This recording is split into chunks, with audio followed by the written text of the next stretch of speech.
A location that is flood-free, guarded 24/7, peaceful and calm with mountain views, surrounded by schools and malls in one of the most exclusive village in Quezon City.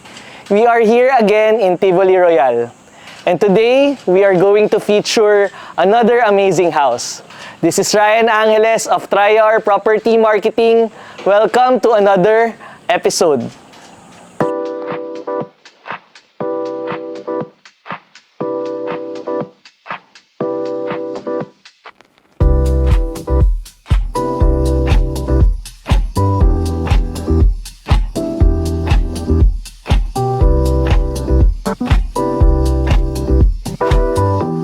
So we're back here in Tivoli Royal, and as you can see, the village is still under development.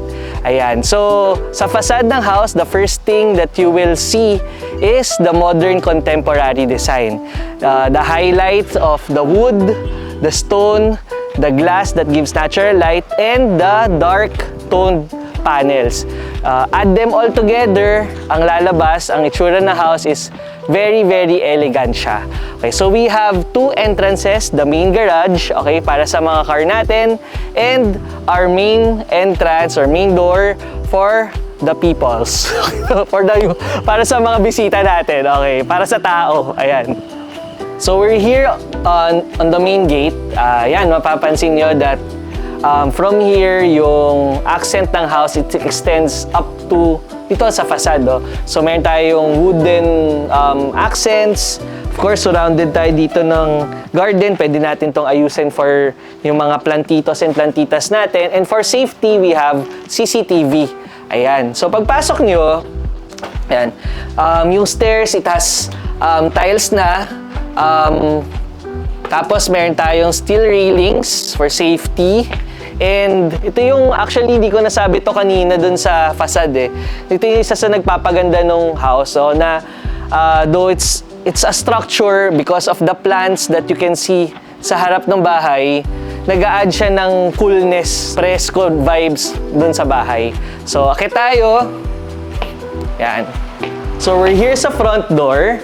Okay, so mapapansin niyo, sobrang laki niya, guys, diba? So, it's made of solid wood. Tapos naka-pair siya dun sa ceiling natin na wooden, and of course pagka dinagdag mo pa yung surrounding glass na railings natin, ang ganda ng dating. Tapos ang gusto ko pang i-add is the security features ng bahay. So yung lock natin, of course it's electronic lock, and our of course additional CCTV dito.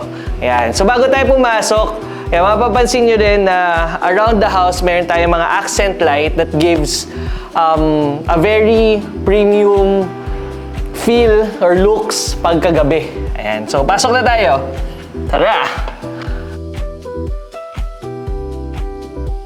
So, pagpasok nyo sa house, first na mapapansin nyo in the morning is the very, very abundant light, natural light, because of the windows surrounding the, ano ba to, 1, 2, 3 corners of the 3 sides of the house. So from here, you will see yung floor to ceiling na windows, and itong part na to is parang loft siya or high ceiling siya. Parang ang dating niya is ang laki talaga ng bahay, no? So bukod sa talagang malaki siya, nag-a-add siya ng feeling na ang laki niya. Okay, so meron tayo ditong storage, and of course yung parang pwede natin ilagyan ng TV, provision for the TV. And okay, yung di ko nabanggit is the tiles, no? For the whole floor, tiled na siya, sleek, very sleek yung design, especially paired with our, of course, yung wall natin na very neat. Okay, so meron na tayong aircon, the ceiling has naka-drop siya with accent lights, and ito yung isa sa pinakamagandang part ng house is our very, very elegant na kitchen. Okay, so yung kitchen natin, it's Italian-inspired, very spacious, yung island natin dito. Pwede kang umikot sa lahat ng space dito sa gilid. Yan, lahat ng to ay space mo to prepare food for your family. So, start tayo dito. Dami nating storage, guys. So, storage sa taas, all around as well. Sa ilalim ng island. Meron tayong mga storage to keep our kitchen clean. Okay, so meron din tayong refrigerator. If medyo naliliitan ka, it's because we have another refrigerator dun sa baba sa dirty kitchen natin. So lahat ng nandito, no, meron na tayong mga appliances, no need to buy na because we have our range hood, our induction cooker, or induction oven, induction stove. Ayan, ano pa ba? Yan, of course, meron tayong sink. And yan, dito sa kabilang side, we have our oven. Ayan. So, yun. So, kung kagaya nung sa ibang bahay, di ba? Like, if nagmamadali ka, hindi mo na kailangan kumain sa dining area because we have a lot of space dito sa island para to have our quick meals or midnight snacks. Ayan. So, punta naman tayo dito sa part na to. Ayan. So, medyo isa tayo. Ayan. So, dito sa part na to naman is our dining area. So, meron tayong kasama ng chandeliers. Of course, also dun sa part ng living area. And dito sa space na to, we can put our dining table. So, we don't have any sala set or dining table yet because nasa sayo, no? Sa preference mo, malalagay mo yung gusto mong mga gamit. Ayan. So, adding dito is our very, very large sliding glass door. Buksan natin, guys. Ayan. So, mapapansin nyo, ayan, especially pag December, January, February, and malamig yung hangin, if you want natural air, okay, ang laki nung opening niya na you can really feel the breeze, yung air na pumapasok, natural air, goes inside the house from the dining area and dun sa living area. So, pag ang feel mo is ganung ambience, you can open the sliding door. Yan. Sige. So, punta naman tayo sa, dito sa part na to. Yan. Paglabas mo, you will be welcomed by another space. Dito naman, para kang teleport to a resort. Kasi paglabas mo ng dining area, so meron tayo ditong space for our gatherings, na outdoor siya, of course. Meron tayong ceiling fan and our swimming pool. Okay, so paglabas mo talaga dito, para kang nagbakasyon bigla. Ayan, kasi, ayan, ang ganda, may swimming pool, tapos wooden yung floor niya. Okay, added yung glass railings para hindi nabablock yung view mo dun sa mountain area. Ayan. So, meron din tayo ditong space for our, of course, yung sarili nating shower room para pagkabasa tayo from the pool, di na natin kailangan pumunta dun sa CR sa loob kasi dito pa lang, pwede na tayong maligo. Ayan. So, punta tayo sa second floor, guys. Tara! Before we go up, let's talk about the stairs. Okay, yung stairs natin, okay, so from ground up to the roof deck, yung stairs natin are all made of Nara. Now, paired with the glass and stainless steel railings, the white wall, and guys, yung mga black na yan are accent lights na nagbibigay pagkagabi, no? Syempre, you will see the stairs. Pero more importantly, pagkagabi, no, how to describe it? Siguro para kang nasa hotel. Kasi diba sa hotel may sila sa mga accent lights na ganyan. So parang nasa hotel yung datingan nung pagpakit ka ng bahay. Ayan. So i-add mo naman during the daylight. Okay, sa morning, yung dito sa mid-landing area, we have floor to ceiling na glass. Of course, it adds again natural light. Ayan. So, akit tayo. So we're here on the second floor, and tong floor na to, we have the rooms. So we have a total of 4 rooms here. And ang gusto ko din banggitin, kanina sabi ko the stairs are made of Nara. But here, sa buong second floor, yung buong flooring ng second floor is made of Nara as well. Ayan. So punta tayo dito. Dito muna tayo sa left side ko. Our first room. Come on. We're here sa first room natin. As I said, yung Nara floor natin extends here. So, we have our cabinets, okay, yung floor to ceiling na windows natin from both sides, so it gives really natural light. So, kikita nyo naman guys, no, ganda ng ilaw. And we have our console na ang accent niya paired with the cabinet. Meron tayong aircon, and lahat ng rooms dito sa second floor, meron siya sariling toilet and bath. And to describe yung toilet and bath natin, of course, tiled siya. Meron siyang, yung wall niya, may marble accent, no? Ang ganda. May glass divider siya, and may accent light siya dun sa mga area kung saan natin nilalagay yung soap and shampoo natin. So, very clean yung look ng CR niya. So, punta tayo ngayon sa second room. Yan. So, we're here sa second room. Wala na ako sasabihin kasi almost the same. Ayan. So, we have cabinets, Dara floor, console, aircon, floor-to-ceiling na windows, a lot of natural light, and its own toilet and bath. Ayan. So, same na same yung design niya, guys. Almost parang same nga rin yung laki pag tinignan mo siya. Ayan. Third room. Again, wala tayo masyado sasabihin. Pero dito, meron tayo somehow addition. O yung, instead of the glass or yung windows natin, we have yung glass pa rin. But this time, yung view natin is, of course, nakikita natin yung sa may living area. Ayan, and yung chandelier dun sa living area, kita natin dito. Pero, di ka pa rin, in a way, makikita mo pa rin yung labas kasi yung windows nga natin sa labas, we can parang still see outside. Okay? Pero it's the same. Meron tayo Nara floor, cabinets, okay, console table, aircon, and our own toilet and bath. Yeah. We're here on our last room, our master's bedroom, and you will see, siya lang sa mga rooms yung merong electronic lock. Yan. Pagpasok mo, makikita mo all around the house, yung switch natin, it's very different. Hindi siya yung traditional na switch. Ayan siya, kakaiba siya, di ba? And itong part na to, yung parang console in a way natin for or parang controls natin for our smart home. Kasi yung buong house natin has a smart home feature. Ayan, so pasok naman tayo sa masters, no? Dito tayo sa main room. Ayan.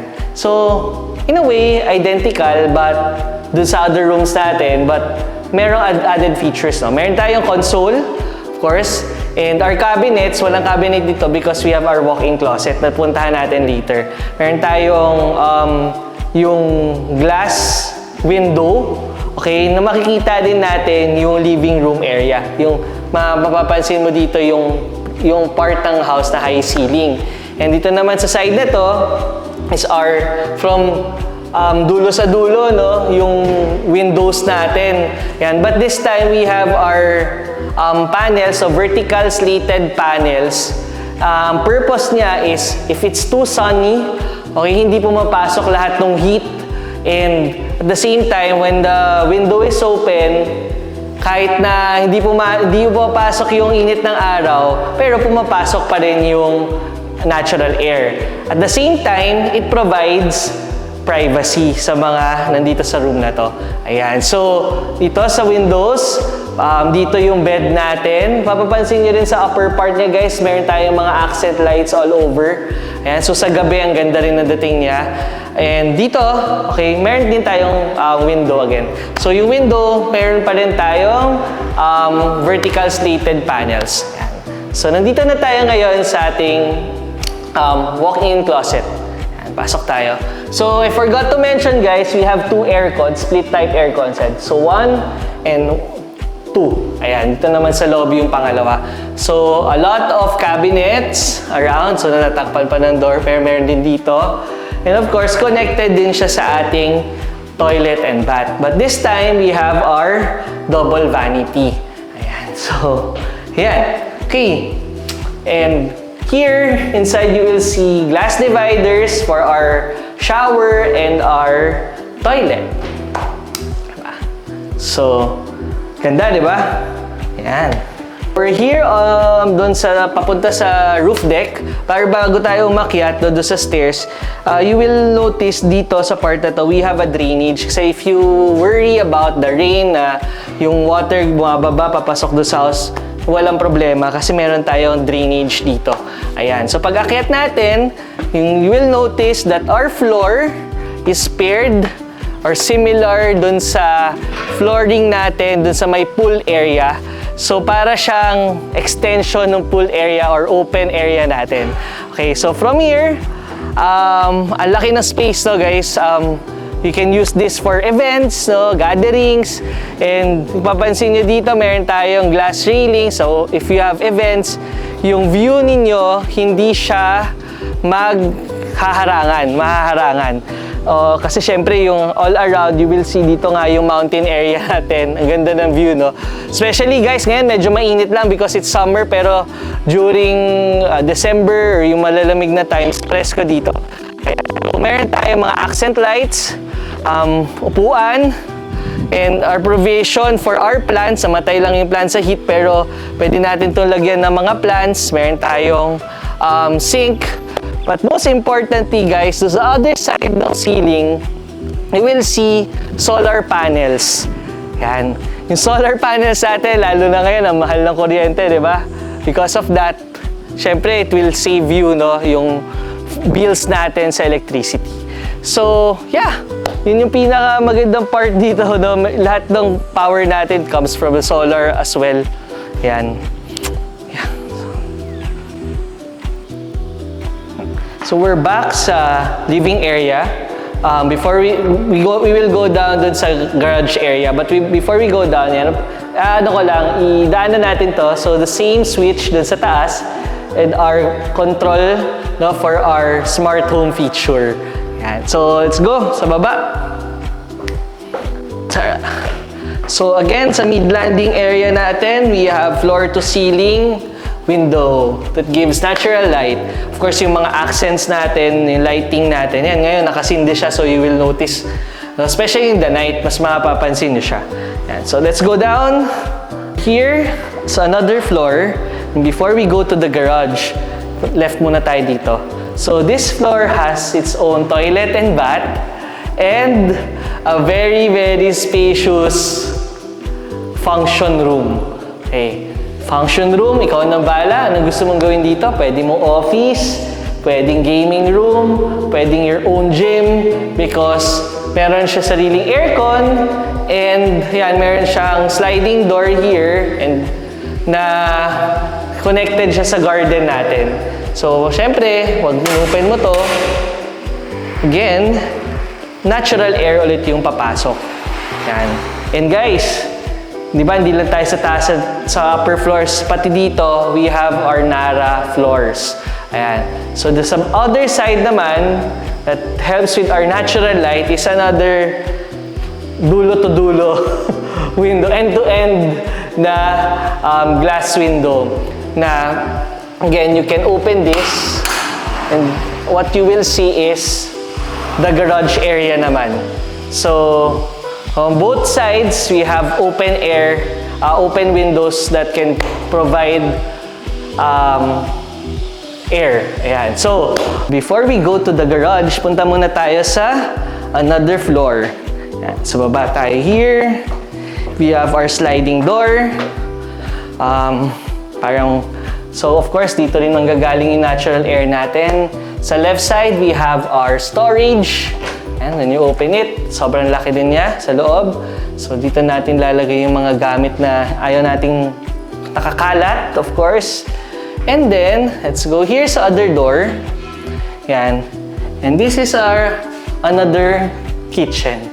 Ayan. So, we have another ref, stove, oven, range hood, sink, area for preparation.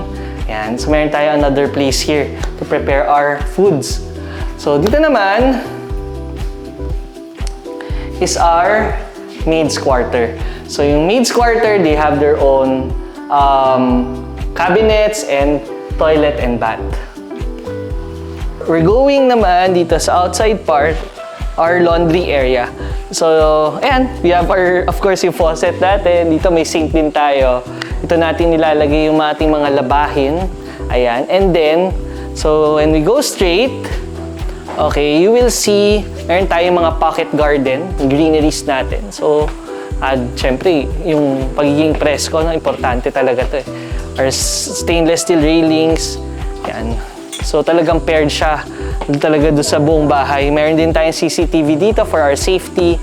And our wall, it's not just a wall, no? Pati yung wall natin dito, dinesignan siya. Dito sa room na to, we have another room for our driver. Ayan. And meron din siyang sariling toilet and bath. So we're here in our garage and you will see that there are a lot of storage. And from here until doon sa dulo, meron tayong mga storage and meron tayong inverter for our solar panel. And yan, mapapansin nyo, from here up to doon sa gate, it's very spacious carport. So it can fit 6 cars, guys. And so here, yung entrance natin sa bahay, our wooden ceiling, well-designed din siya. Our view sa ating function room. Our gate, na automatic siya. And sa other side naman, guys, yun yung mga accents natin. No? May pebble tayo, may pillars tayo with dark-toned bricks, and ventilation. So yung ventilation natin not only adds natural light, but of course, good airflow as well. This house is on a 300 square meter lot area. It has 518 square meters of floor area. It has 5 bedrooms, 5 toilet and bath. It has its own driver's room, maid's room. Meron din silang sariling toilet and bath. Nara flooring, swimming pool, solar panels, and smart home features. So if you think, guys, we missed anything, or if you want to visit this property personally, lastly, if you want your property to be featured by us, don't hesitate to message us. Again, this is Ryan Angeles of Triar Property Marketing. Be 3 steps ahead, invest in the next. Thanks for watching! Are you interested in this home or want your listing featured? Message Triar Property Marketing today. Like, subscribe, and hit the bell icon for more tours.